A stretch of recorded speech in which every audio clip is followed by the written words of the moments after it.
Hari Om. Let's start with a prayer. Om Samasta Jana Kalyani Niratam Karunamayam Namami Chinmayam Devam Sadgurum Brahma Vidvaram Vasudeva Sutam Devam Kamsachanura Mardanam Devaki Paramanandam Krishnam Vande Jagadgurum Tvameva Mata Cha Pita Tvameva Tvameva Bandhuscha Sakha Tvameva Tvameva Vidya Dravidam Tvameva Tvameva Sarvam Amadeva Deva Tvameva Sarvam Gurudeva Deva. Hari Om. We are doing the 8th chapter of Panchadashi by Vidyaranya Swami, and this chapter is called Kutastha Deepa Prakaranam. Kutastham is the anvil, unchanging. Deepa stands for consciousness, the light of consciousness, and this discusses obviously how to differentiate the pure consciousness, which he calls it as the Kutastha Chaitanyam, which is infinite and which is of the nature of Satchidanandam, and the reflected consciousness is called Chidabhasa. And therefore you have the three aspects not need to be considered.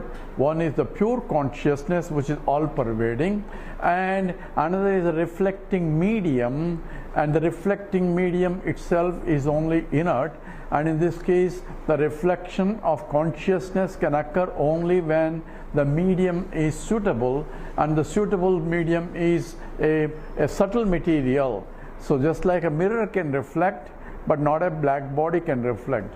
So mirror has a suitable the capacity to reflect the sunlight that is forming.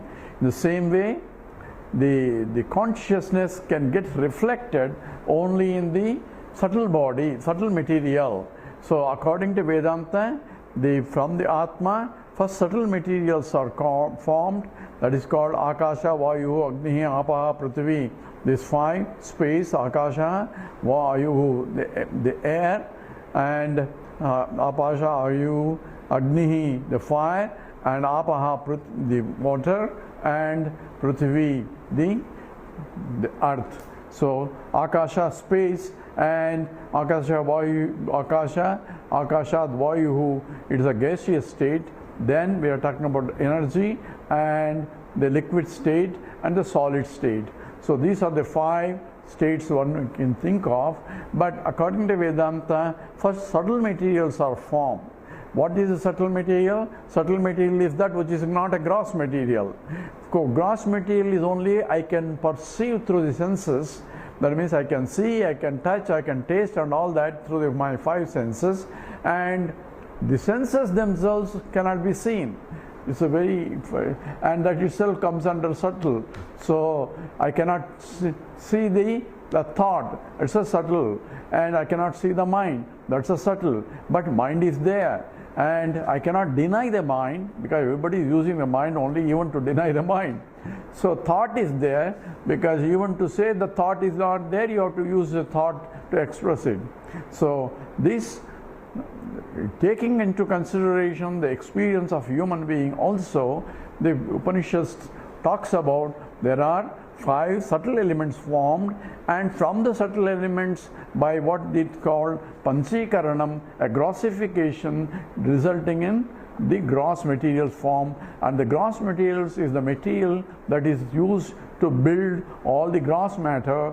That includes all the 14 lokas and the bodies of all the jivas in the 14 lokas, depending upon the body that is required in that loka to transact with.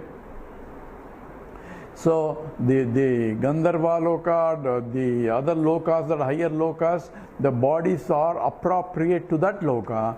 And in this, the earth, we have a loka that is appropriate to transact in this world. And all that is called Sariram. And Sariram means that which Siddhyate iti Sariram, that which undergoes continuously changes or deterioration. That is, it has a birth and the death, and in between all the modifications, Vardhati, the grows and slowly it becomes with diseases and then die. So all those there are 6 modifications are there, and that is part of the shariram. And pure consciousness, according to the Vedanta, there is a Brahman which is of the nature of pure consciousness, that is of the nature of Satchidananda, and that is one without a second. So it is that which is infinite and undifferentiated. So from the point of Brahman, there is no material, there is nothing of the kind. It is one without any second, without any sajati, vijati, swagada bedas are not there. Any difference of any kind are not there. Now that is a Brahman. From ontologically, that is the only thing that is real. And now when we are looking at the creation, is only apparent creation, because infinite cannot undergo any modification to get creation. So creation is not real, creation itself is apparent, and that's called Vivartavada. Vivartavada is apparent modification of one. So one appears to be many. It's what is called transformationless transformation. There seems to be transformation, but yet there is no transformation, and that's called Vivartavada. And that is similar to Upanishad itself gives an example, that's as the gold becoming into many ornaments. So gold becoming into many ornaments, it doesn't really become anything. It appears to be as many ornaments, and each ornament is different from the other ornament. The attributes of the ornaments, each ring is different from an attribute of a bangle, attribute of a necklace. Yet in and through names and forms, name standing for ring, bangle, necklace, and form standing for all the attributes, that is the color and the shape and all that. And each ring is different from another ring because it's ID, internal diameter, OD, outside diameter, the ellipticity of that, all differ from that. That's why we have one ring different from other ring. Same way, the whole creation is called Vacharambanam Vikaro Namadeyam. It's only Namke Vaste. Namke means only for the appearance only, it is becoming many. And how can you prove like that? It says that's exactly what happens in the dream state. So Upanishad takes into consideration the experience of a human being. It says there is a waking state, there is a dream state, and a deep sleep state that everybody goes through, and therefore analysis of the total universe includes all experience of the human being. You cannot analyze the system taking only partial data and make a theories out of it. That's what an objective scientist is doing. Whereas you have to take this waking state and the dream state also, because the dream is not a dream for a dreamer while he is in the dream. He thinks there is a world and there is a plurality, there is objects there, he is perceiving, and he thinks he can do experiments in the dream state and prove that there is a tree which is different from a plant, which is different from this. He can do all that. You can have the Agni is different, fire is different, Vayu is different, space is different, sun is different, moon is different. I can have all the differences of same thing as I am in waking state. But dreamer thinks that is real, but until he is awakened. When he awakes, he says, oh, that was not real. So the reality and unreality depends upon the reference state.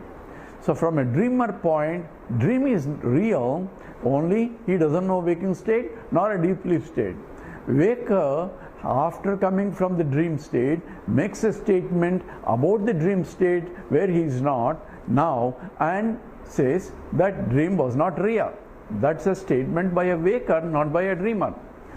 Same way, Vedanta says even your statement that this is real is also not right, because now you have to understand from a higher order of reality, from the Paramarthika Satyam, that is from the Brahman point, even this is not real.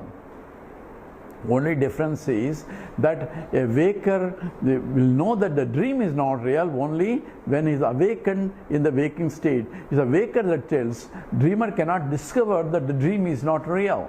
Why? Because the dreamer doesn't have the discriminative capacity to distinguish what is real and what is not real.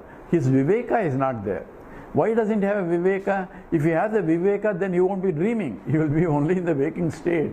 So the intellect has to slow down, and most of the intellect is closed, and what is seen is only the partial intellect. Therefore, that capacity to distinguish what is real and what is not real is not available in the dream state. So as long as the dream body, mind and intellect are there, he will be seeing the plurality, and he knows that that's the only reality.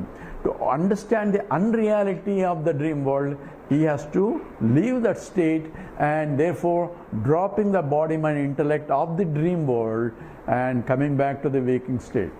In contrast, a waker can distinguish while living in the waking world the reality or unreality. That's called viveka. And then can you close the door, kitchen door? The reality and unreality of the waking world can be distinguished by viveka. That's called the discriminative intellect, and the knowing that what is real and what's not real while staying in the waking state can be developed by a proper mind. That's called prepared mind. That's called chitta suddhi. So purity of the mind is nothing but measured in terms of the capacity to discriminate what is real and what's not real. And what is real and what's not real, that which remains the same in all periods of time alone is real, and that which keeps changing is not that real. So therefore there is an ontological difference. Ontological means the degree of reality. We use a sophisticated word, but that's what it means. It means the reality, the degree of reality changes from gold to the rings. Rings are also real, but they are not as real as gold. But even though the ring has a utility different from the bangle is different from a necklace, but from the point of gold, they are all same. The weight of the ring depends on the gold, not on the shape of the ring. And the value of the ring depends upon how much gold it is. So substantive knowledge is only from the gold point. But we ignore gold is actually appearing as the ring and a bangle and necklace. The adhara, the adhisthana, the support from which it came, by which it is sustained, into which it goes back, that should be the noun. But if we make that into adjective and say this is a golden ring, as actually ring is only a temporarily noun, but actual noun means that which is substantive is what is called noun, is to be gold only. It should be ringly gold or bangly gold or necklacey gold, because gold is from which it came. Gold is, in fact, it is gold only. That's why we save it in the locking it to make sure it is safe. If it is an iron ring or some other ring, we won't do it, because the cost of it depends upon the gold. We know it is a gold. So therefore, the material from which it came is important. So how did the universe came? Universe came, and that's how the Brahman is being defined, as from which the whole universe came. Yatova imani bhutani jayante, yena jatani jivanti, yat prayam tabisham vishanti. That is Brahman, tat vijnasasva. Now using the word, it has become many, and using the word, I had to recognize from which it came. There is a changeless entity in all the changing things. That's a law of conservation. So when something is A plus B is becoming to C plus D, there is a law of conservation has to be applied, because that's what is called balancing equation. Because the material amount here is same as material amount there. Amount cannot change. Matter is conserved. Energy is conserved. And therefore, law of conservation demands that there is something changeless in the changing things. And the whole world is changing continuously. So there must be something which is changeless entity in the changing things. And the matter is concerned, matter is also transforming one matter to other matter also. Energy is concerned, energy is also transforming from one matter. So what is the changeless entity in all the changing things? That we call it a Brahman. And that is pure Satchidananda Swarupam. And that is what is all pervading. Then who am I? I am also conscious entity. That's what the analysis is all about. See, I have pure consciousness, And from the subtle matter that we discuss, there is a reflection of the subtle matter by the subtle matter, and that's what is called Chidabhasa. By reflecting consciousness, the matter that is reflecting also appears to be conscious entity. Just I gave example, the moon is reflecting sunlight. By reflecting sunlight, it appears to be a luminous entity, even though luminosity doesn't belong to the moon. In the same way, the consciousness does not belong to the reflecting medium, that is the buddhi, but it is a borrowed consciousness, as though by reflecting the all-pervading consciousness. So in the buddhi or in the subtle material, both the existence, because buddhi it has to exist to reflect, existence and consciousness are being reflected. In the inert material, there is no subtle material there. It's only gross material like a stone or anything. Only the existent part is getting reflected. Consciousness part is not getting reflected by that, and Ananda part is not reflected, only existent part. So world is, stone is, chair is, table is. Whereas in the mind, both the existent and consciousness are reflected, but not Ananda. Ananda part gets reflected only when this mind becomes serene, peaceful and unperturbed. Then Ananda also gets reflected. That's what happens when we enjoy something, when our desires are fulfilled. In those momentary times, mind is calm and quiet, and the degree and depth of the quietness of the mind in those moments is a measure of happiness that I am getting. Happiness also gets reflected. Where is it coming from? All-pervading Satchidananda only. So therefore, in any perception that now we are analyzing, there are two things that are happening. One is the reflected consciousness, another is the constant consciousness, which is called Brahman. So when I see a pot, what do I see? A pot through the senses forms a vritti, a thought, and the thought is getting illumined by the reflection of the consciousness by the vritti, and therefore the pot is revealed because it's a consciousness, just as the moon is revealed because of reflection. Without reflection, moon cannot be seen. So the thought is revealed, and the revelation is the knowledge of this is a pot. But I am seeing this is a moon, moon is shining, but someone has to say this moon is shining. Moon doesn't say I am shining, right? In the same way, a thought doesn't say I am a pot thought or I am a this thought. So consciousness in the background, which is called Samanya Chaitanyam or Sakshi Chaitanyam or Kutastha Chaitanyam, the knowership arises in that, and by the reflection, and we said it's not a thought again. If it is a thought, then we ended up into the series of what do you call Anavastu Dosha. So because if I want to know the thought, then I need another thought to know this thought, and I need another thought to know the previous thought, and it becomes a infinite regress. So spontaneously, without a thought or without a vritti, the ownership also arises. That ownership is essentially comes under ahankara also. Ahankara means that is mine, I am this, and all that is essentially owning this is mine, is owning it, this is my thought. So I am thinking, and I am the one, and I am general, I thought about it. All those things, ownership coming from ahankara, is coming from the jnatatvam. Jnatatvam is knowingness is arising due to Sakshi Chaitanyam. That's what is being discussed so far. So when before I see a pot, what was there? Ignorance of the pot. That's called ajnanam. The avidya, ignorance was there, and ignorance is also known. So the ajnatatvam and jnatatvam, knowingness and non-knowingness, both arise from the background, which is called, the background is illumined by, here it says Kutastha Chaitanyam. And there is also Chidabhasa is there, reflected consciousness there, but Kutastha Chaitanyam or Sakshi Chaitanyam is predominant in the knower compared to known. Known is a thought, knower is a subject. So in the subject, See, that's why analyze who am I, analyze who is the subject, not the object. Who is this is a part, chair and all that. But who am I involves what is the knower, who is the owner of this, who owns the thoughts. That's what is analysis involves. And that is what is called Kutastha Chaitanyam or Sakshi Chaitanyam, and also it is all-pervading consciousness reflected in the pool of the mind. In the previous sloka that was we discussed in the 21,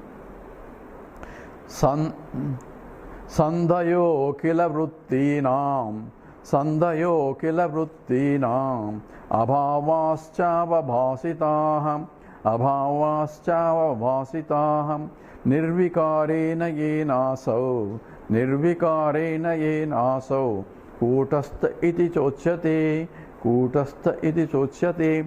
So here he is giving in the previous example of 20 also, he is giving 4 conditions, 4 states in which only pure Kutastha Chaitanyam exists.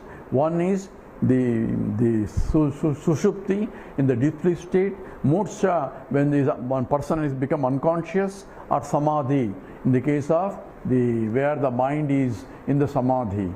And in these 3 states there is no thought process, therefore its pure consciousness is getting reflected in the pool of the mind that doesn't have the thoughts, which is called a folded mind or some other mind, which is a quiet mind, and that's what is in the deep sleep state where there are no thoughts. If there are thoughts, you are not sleeping. So in those days, in those conditions, pure consciousness only reflecting, that means I know I am there and I know that there is nothing that I can know because there is no vritti jnanam is not there, so jnatattvam is also not there, and jnatattvam of particular thoughts. So there is no knower known duality in the deep sleep state. And also murcha. Murcha is when one person is unconscious, there also there is knower known duality is not there. In the samadhi also there is no knower known duality. So in all those states, that the duality that you think is not really there. Now he is talking about sandhi. Sandhi means between 2 thoughts. Between the 2 thoughts, what is there? Gap is there. In the gap also, there is no thought, therefore, but there is a pure consciousness getting reflected. That's what is the japa means. Japa means I am repeating same thought, same thought, same thought, but in between the thoughts there is a gap. And that gap is being reflected by pure consciousness. And that's what Anganam, Anganam, Antare Madhavam. And that's between every thought and every thought and every thought, which is nothing but Gopi, Gopi, Gopi, between Madhavam, Madhavam, Antare. So between the Madhava is there, between every thought. But as the Rasa Leela going on, the author shifts to Madhavam, Madhavam, Antare, Angana. Between Madhava, now my attention is not on the Gopi, my attention is on the Krishna. So now Krishna, and between 2 Krishna there is a Gopi. So we are ignoring Gopi and paying attention to Krishna now. That's what is the attention to pure consciousness that is getting reflected between thought and a thought. That's called sandhi here.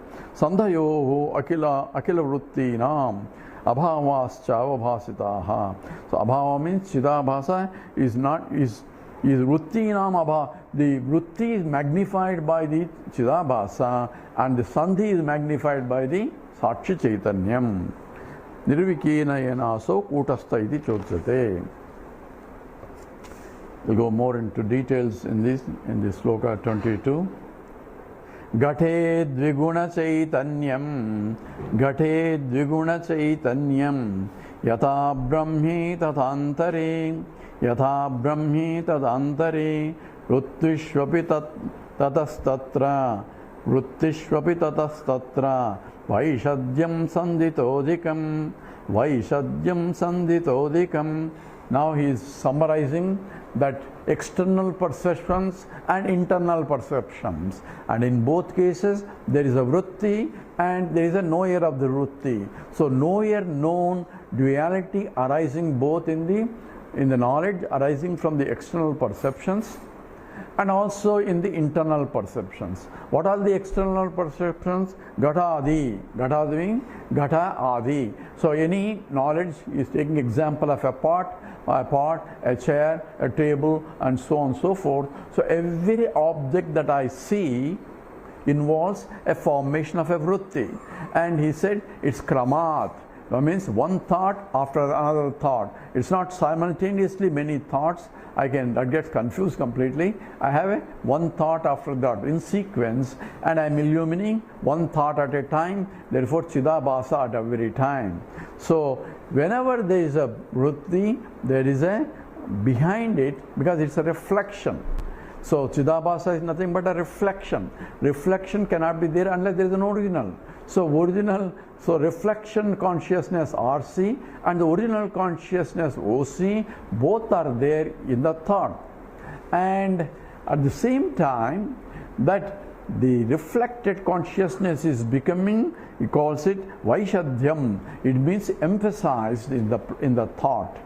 Therefore, the backgrounds, the OC is not noticed, because my attention is only on the pot and the chair and the table and so on. I am not seeing the Brahman pervading the pot, Brahman pervading this one. That's why Vedanta asks you to see Brahman even pervading the everything also. That becomes my pay attention to, not the vritti, but that because of the vritti is arising also.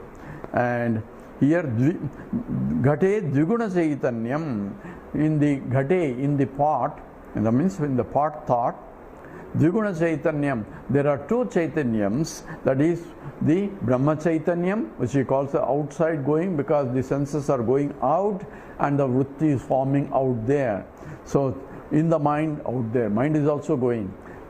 So Ghate Dviguna Chaitanyam, Yada Brahmi Tadantare. Yada Brahmi, that in the same way, Tada Antari, inside also. What is inside? We talk about Kama Krodha. We discuss the internal perceptions, the emotions that are rising. They are also vritti, thoughts. And the thought is being illumined by Chidabhasa. And knowing of the thought is illumined by the Sakshi. But even on the thought also there is a Sakshi, but it is not Vaishadhyam, it is not emphasized. And behind that, the knowingness, there is a Sakshi, but that is the Chidabhasa is also there, but that's not emphasized. So Dviguna Chaitanyam is there in all, but in the vrittis, Vaishadhyam, it is being emphasized, and that's what is being saying. Vrittishvapi tatastataha Vaishadhyam sandhitodikam. So in the tada antare vrittishvapi tataha, therefore tatra sandhitaha, in the control between the junctions of the two thoughts, what is emphasized? This is nothing but the Kutastha Chaitanyam is in relation to that. In the vritti, the Chidabhasa being emphasized, but background Chidabhasa is there, and where Sakshi Chaitanyam is emphasized when the mind is quiet. That's why we discussed last time that meditation involves thoughtless state. Then you realize, you don't realize anything there. You go to sleep, or you have moksha also same thing, and samadhi also same, unless I have already using the knowledge that in the thoughtless state, what I am conscious of, I am Brahman. That knowledge has to occur using by vichara, by the vritti only. So one has to be careful that I have to go beyond the mind and all that. We discussed exhaustively last time that samadhi, you don't gain knowledge. As the one Swami says that if without a knowledge, if you go to samadhi, you can arrest the mind. You can go to by yoga, by suppressing the thoughts. Then you have a ignorant, silent fellow instead of a jnani, the silent fellow. There is a difference. Ignorance remains unless you have retained the knowledge. Just like a chemistry professor going to samadhi, what does he know? A chemistry professor having a quiet mind. Whereas the fellow who doesn't have a chemistry also can go samadhi, and he doesn't have no chemistry knowledge, but only quiet mind. So quiet mind is not knowing, you won't know chemistry just by being a quiet. Just like that, in the same way, consciousness cannot be known, it has to analyze. Therefore, tad vijñāsasva, you have to inquire, what is that because of which I am seeing this, and all that need to be inquired, and that's what is called Brahma Vichara. So athato Brahma Jignasa. Then therefore inquire into the what is Brahman, and that knowledge can be, and with the knowledge if I go to Samadhi, then I am reveling in that knowledge, and that becomes Akhanda Akara Vritti. Also Akhanda Akara Ajnana Vritti, and that is different from Akhanda Akara Ajnana Vritti, which is same as deep sleep state, where I have constantly I don't know. Whereas in that other one, I know, Aham Brahmasmi is there. Both are Akhandam, but one is Jnanam, another is Ajnanam. So that he summarizes that both the internal and the external perceptions involve two consciousnesses or two consciousnesses that involve subject-object duality. So that again he goes through. Jnatata jnatate nasto jnatata jnatate nasto gatavat vrittishu kvachit tas swasya svena graha tattva tabhischa jnana nasanat together. Jnatata jnatate nasto gatavat vrittishu kvachit swasya svena gruha tattva tabhischa jnana nasanat. So Gatavatu is here little bit deviation. It says the thought doesn't know any other thought. When you illumine, that particular thought is known, this is a pot. That thought doesn't know this is a chair and a table and all that, because it cannot illumine other thoughts. It only illumines the Chidabhasa, reflecting that particular, and the knowledge of the particular knowledge only. If I know chemistry, I know only chemistry, but not that. So says in the scripture, it says, "Sir, teach me that knowledge, knowing which I know everything." So what is that knowledge? Not knowledge of the Vritti Jnanam. Vritti Jnanam will only give you that only, but what I want is the Brahma Jnanam, where that pervades every Vritti at the same time, in and through all the Vrittis, but different from the Vritti also. That Jnanam is the Eka Vijnanayana Sarva Vijnanam Bhavati. Knowing one thing, you will know everything. Knowing gold, I know everything. Every gold ornaments. So every ornaments, I may not know the details of every ornament. I may not know how much of the internal diameter, outside diameter of this ring or that ring and that ring. But I know it is nothing but the gold. That is a substantive knowledge I have. Means knowledge of the substance, the made up from which it came. And that is actually valuable, because the value depends upon the gold only, not on the shape of a ring. And that's why it says Jnatata and Ajnatata. So knowingness and unknowingness, both. Nastaha is not there in the Gatavat Vrittishu, in the thought of a pot or a thought of a chair. In that there is no knowingness and unknowingness, because knowingness and unknowingness not arising in the Vritti, it's arising from the Sakshi Chaitanyam. That's what to say. When thought rises, I know this is a thought. How do it arises? It spontaneously arises from the Sakshi Chaitanyam, that knowership or ownership coming from, not from the particular Chidabhasa of the Vritti. Vritti will not know the Jnatatvam and Ajnatatvam. It cannot illumine that also. It can only illuminate itself as this is a pot, this is a chair, because only that light is blinking in that space, and it cannot transmit beyond that. And that's what essentially, because Gatavatu is like Gatam. Even Vritti is like a Gatavatu. That means Vritti, the thought is like a pot.